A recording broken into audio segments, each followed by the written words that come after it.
কলকাতা জাতীয় গ্রন্থাগার ভূতের গল্প নাকি ইতিহাসের রহস্য? আপনি কি জানেন কলকাতার আলিপুরে অবস্থিত ভারতের বৃহত্তম গ্রন্থাগারটি শুধু বইয়ের জন্যই নয়, ভূতের গল্পের জন্য বিখ্যাত? আজ আমরা জানব কলকাতা জাতীয় গ্রন্থাগারের সেই সব রহস্যময় কাহিনী যা বছরের পর বছর ধরে মানুষের মুখে মুখে ফিরছে। কিন্তু এই গল্পগুলো কতটা সত্য?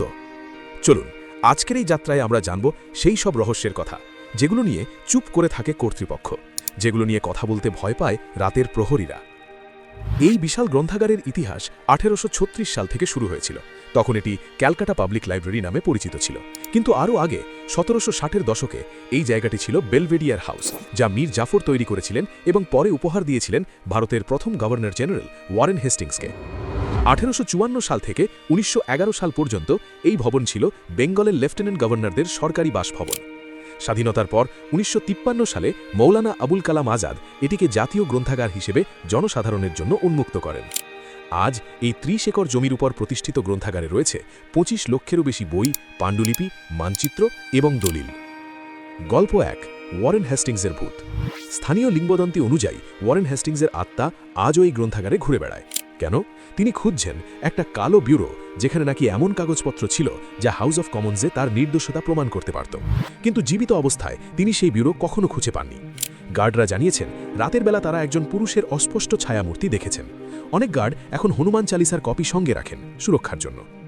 গল্প 2, লেডি মেটকাফের আত্মা। আরেকটি জনপ্রিয় প্রচলিত গল্প হল লেডি মেটকাফের। তিনি ছিলেন পরিষ্কার পরিচ্ছন্নতার ব্যাপারে অত্যন্ত সচেতন। দর্শক এবং কর্মচারীরা দাবি করেছেন যে তারা বইয়ের পাকের মধ্যে একজন মহিলাকে দেখেছেন যিনি পুরনো বই এবং তাক ঝাড়ছেন।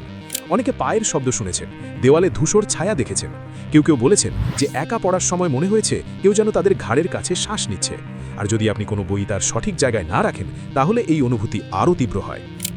গল্প 3, দুর্ঘটনায় মৃত ছাত্রের আত্মা। একটি কাহিনী প্রচলিত আছে এক কলেজ ছাত্রের, যিনি ভিক্টোরিয়ান যুগ নিয়ে পড়াশোনা করতে নিয়মিত গ্রন্থাগারের এক নির্দিষ্ট কোণে বসতেন যেখানে বিশাল বইয়ের সংগ্রহ ছিল। একদিন গ্রন্থাগার থেকে বের হওয়ার পর প্রধান ফটকের কাছে একটি দুর্ঘটনায় তিনি মারা যান। বিশ্বাস করা হয় যে তার আত্মাও এখনও সেই কোণে বসে পড়াশোনা করে। গল্প 4, দুর্ঘটনার মৃত শ্রমিকদের আত্মা।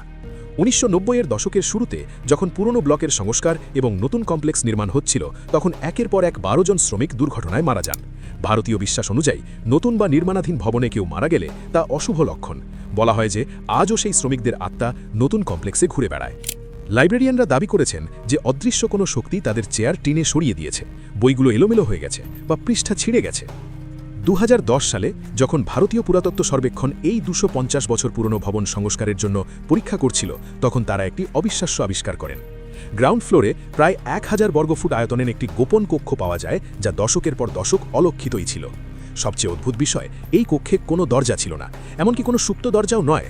এএসআই পুরাতত্ত্ববিদরা প্রথম তলায়, যা এই কক্ষের ছাদ, একটি ট্র্যাপ ডোর খোঁজার চেষ্টা করেন, কিন্তু কিছুই পাননি। যেহেতু ভবনটি ঐতিহাসিক এবং সংস্কৃতি গুরুত্ব সম্পন্ন, এএসআই সিদ্ধান্ত নেয় দেওয়াল ভাঙার বদলে একটি ছিদ্র করবে। এই কক্ষ নিয়ে জল্পনা।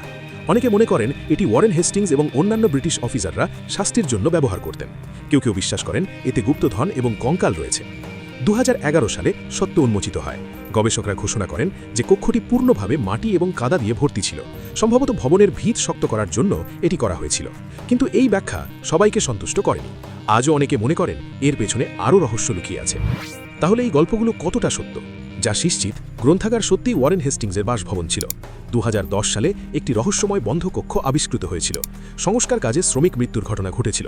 অনেক গার্ড, দর্শক এবং কর্মচারী অস্বাভাবিক অভিজ্ঞতার কথা জানিয়েছেন। যা একলাও করা যায়, পুরনো ভবনে স্বাভাবিকভাবেই বিভিন্ন শব্দ হয়। আলোর ছায়ার খেলায় মনের ভুল হতে পারে। রাতের নিঃশব্দতায় কল্পনা প্রবল হয়ে ওঠে। দীর্ঘ করিডোর এবং পুরনো স্থাপত্য একটি ভয়ঙ্কর পরিবেশ তৈরি করে। কিন্তু যারা এই অভিজ্ঞতা পেয়েছেন তারা এখনও বিশ্বাস করেন যে কলকাতা জাতীয় গ্রন্থাগার শুধু বইয়ের ভাণ্ডার নয়, ইতিহাসের অতৃপ্ত আত্মাদেরও আশ্রয়স্থল। আপনি কি বিশ্বাস করেন এই গল্পে, নাকি মনে করেন এগুলো শুধুই গল্প? কমেন্টে আপনার মতামত জানান।